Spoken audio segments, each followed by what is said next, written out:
The state of Honduras has ignored calls from the International Court to reinstate two judges who were removed after they opposed the 2009 coup.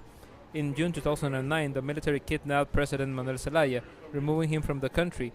The coup was enacted in coordination with the United States Embassy, the Supreme Court, and the National Congress.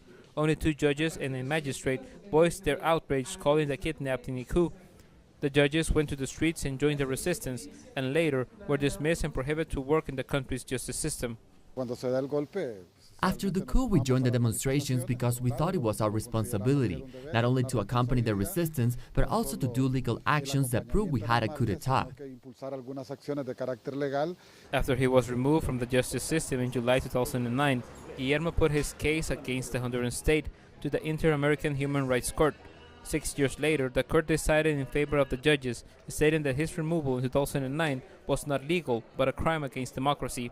November 10th this year was the deadline in which to reinstate the judges, and the Honduran state continues to refuse to adhere to the International Court's ruling.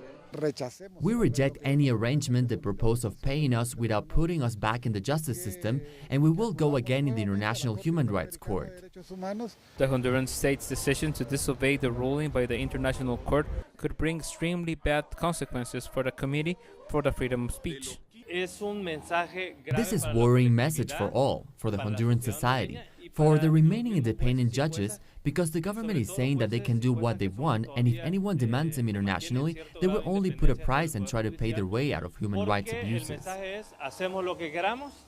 The case of Lopez Lone against the Honduran state showed that the government has no intention of attempting to deny the political crimes that began in 2009. The judges themselves will continue to attempt to prove the injustice committed. Gerardo Torres, Telesur, Honduras.